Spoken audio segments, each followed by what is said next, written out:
Assalamualaikum warahmatullahi wabarakatuh. Zahir ini benda mati. Zahir itu terdiri dari darah, daging, tulang, kulit, urat, bulu, jantung, empedu, limpa, hati, dan paru-paru. Yang membuat dia bergerak, yang membuatnya mulut berbicara, punya mata melihat, telinga mendengar, itu bukan zahir, itu jiwa, jiwa nafas. Yang membuat nafas dan jiwa ini bersuara, berbicara, mendengar, dan segala melihat, berjalan, menggerakkan tangan, menggerakkan kaki. Itu Nur Muhammad. Jadi Nur Muhammad dengan nafas itu tidak bisa berpisah, mereka dua bersatu, namanya nyawa. Nur Muhammad itu adalah ditiup oleh Allah Subhanahu wa taala, zat yang kita sembah itu.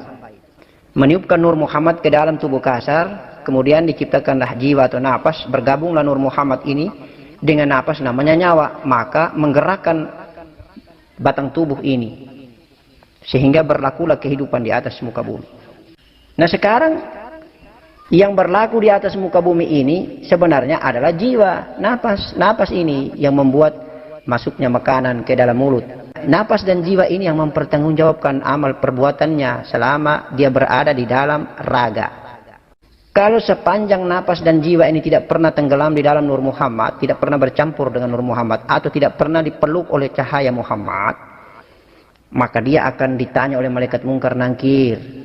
Dia akan dihitung amalnya di yaumil hisab, di padang mahsyar. Tapi kalau jiwa dan napas yang selalu berzikir, kemudian selalu beribadah, kemudian selalu tenggelam di dalam Nur Muhammad, bolak-balik pergi masuk keluar Nur Muhammad, insya Allah dia sudah menjadi jiwa profil manusia bercahaya, profil jiwa penuh dengan cahaya Muhammad.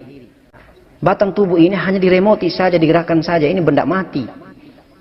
Karena waktu meninggalkan dunia, Nur Muhammad ini pulang duluan. Dia tidak memeluk daripada jiwa atau nafas untuk pulang. Nur Muhammad ini akan pulang sendiri berpisah. Tapi kalau orang belajar mengenal diri, sering tenggelam di dalam Nur Muhammad, maka insya Allah Nur Muhammad akan bawa pulang jiwa dan nafas. Bahkan kalau lebih tinggi lagi derajatnya, Nur Muhammad akan peluk nafas dan jiwa, akan peluk juga batang tubuh kasar ini. Akhirnya sebelum dikubur, batang tubuh seseorang itu akan hilang. Tubuh kasar jasad ini akan hilang. Dan itu digelar dengan wali-wali kutub. Karena mereka masih mempunyai syiar dan dakwah di muka bumi. Belum selesai mengamalkan ilmunya.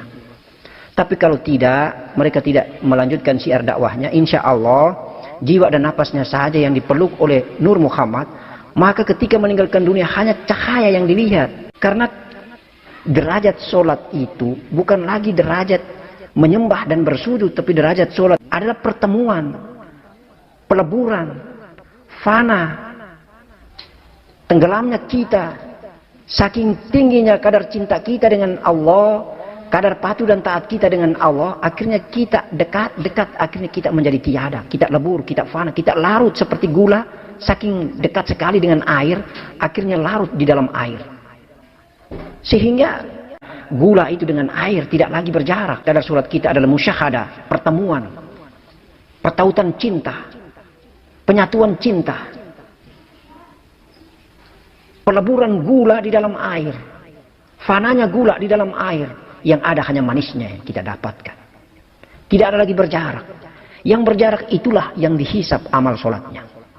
Yang berjarak itulah yang akan ditanya di dalam kubur.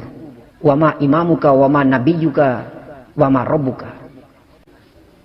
Nah, kita yang merasakan adanya Allah ketika kita berzikir, ketika kita sholat, maka insya Allah kita melaksanakan pertemuan dengan Allah. Salat kita adalah mengenal diri, mengenal Allah. Salat kita itu menyembah dan bersujud, patuh dan taat kepada Allah yang kita tahu di mana tempat kedudukannya. Nah, kalau sudah pada tingkat itu, maka segala amal-amal batang tubuh yang lain, amal-amal syariat sunnah baginda Nabi yang lain, itu ikut dengan sendirinya, lebur dengan sendirinya. Puasanya, zakatnya, infak sodakonya, hajinya, dengan sendirinya akan masuk dan lebur bersama aktivitas peleburan kita. Dikala kita bertemu Allah Subhanahu wa taala, dikala kita fana, dikala kita khusyuk, dikala kita menangis dan menitiskan air mata cinta karena kita telah melebur dan fana di dalam hati dan rasa kepada Allah. Saking khusyuknya rasa batang tubuh ini sudah tidak ada, yang ada hanyalah rasa napas, dan saking khusyuknya rasa napas pun menjadi hilang, yang ada hanyalah kenikmatan, cinta, nurun ala nurin, cahaya di atas cahaya. Maka pantaslah kita digelar dengan kekasih Allah. Maka sangat berharga dan beruntung sekali kita belajar mengenal diri kita Siapa diri kita, asal usul diri kita. Jiwa nafas kita ini asalnya dari Nur Muhammad. Sementara batang tubuh kita ini berasal dari setetes mani dan sel ovum. Sementara batang tubuh ini hanyalah benda mati yang dipakai saja, dimanfaatkan saja, diperanankan saja oleh Allah Subhanahu wa Ta'ala melalui Nur Muhammad yang ditiupkan ke dalam batang tubuh ini. Jadi yang menjadi hamba yang beribadah kepada Allah itu hanya ada dua batang tubuh dengan jiwa atau nafas. Sederhananya begitu. Batang tubuh itu hanya mengamalkan apa yang dikehendaki dan diinginkan oleh jiwa dan nafas. Karena jiwa dan nafas itu sifatnya halus, tidak bisa dilihat, maka yang dilihat batang tubuhlah yang bergerak atau melaksanakan sholat. Padahal hakikatnya jiwalah yang melaksanakan itu. Buktinya pada saat jiwa atau nafas ini keluar, batang tubuh itu sudah bangkit, tidak bisa bergerak lagi. Maka yang dihitung secara syariat pertama itu karena sholat. Mengapa karena sholat? Sholatlah media amal terbaik yang menjadi induk, yang menjadi pusat dari amal-amal yang lain di dalam mengenal Allah, di dalam bertemu Allah, di dalam berbakti kepada Allah. Inna halaqtul jin wal insi illa liya'bud, kata Allah. Tidak aku ciptakan jin dan manusia kecuali sehingga amal yang lain ikut dengan sendirinya.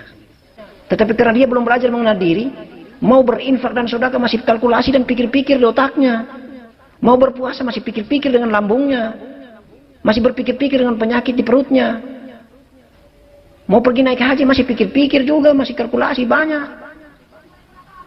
Mau mengeluarkan zakat masih juga pertimbangkan sana. Mau berkurban, bulan kurban ini masih juga timbang-timbang. Hitung-hitung ruginya, untungnya. Kalkulasi materi dunianya masih berjalan. Karena dia tidak pernah kenal tentang sholat. Apa itu sholat? Karena dia tidak pernah menyatukan atau mengenalkan batang tubuhnya dengan napasnya, mengenalkan napasnya dengan Nur Muhammadnya. Seandainya dia mengenalkan batang tubuhnya dengan napasnya, napasnya dengan Nur Muhammad, maka insya Allah rukun Islam 5 itu akan berjalan dengan sendirinya. Akan spontan, refleks dan jadab. Ikhlas keluar dengan sendirinya berkurban, ikhlas keluar dengan sendirinya infak dan sodako, ikhlas dan ada motivasi spirit yang begitu tinggi, dasar, karena digerakkan langsung oleh Allah Subhanahu wa Ta'ala melalui Nur Muhammad yang ada di hati dan rasanya. Melaksanakan ibadah haji dengan ikhlas, berdiri dan bangun tengah malam, melaksanakan tahajud dan tafakur dengan ikhlas, gerakan dari dalam, gerakan rasa, bukan gerakan yang ada di pikiran dan otaknya. Ya, itu yang perlu difahami. Solat itu ada pada hakikat tertinggi. Penyatuan, peleburan batang tubuh ke dalam napas, napas ke dalam Nur Muhammad. Itu solat. Kalau solat sudah sampai ke tingkat ini, maka insya Allah amalan puasa, amalan zakat, amalan infak sodako, amalan haji, amalan berkurban, amalan apapun di dunia ini langsung diliputi oleh Nur Muhammad, dipeluk oleh cahaya Muhammad. Maka perbuatannya dengan sempurna, lebur pula, fana pula, lenyap pula amalan-amalan selain amalan sholat ke dalam amalan sholat. Dengan sendirinya semua amalan lain itu akan masuk ke dalam amalan sholat, insya Allah. Assalamualaikum warahmatullahi wabarakatuh.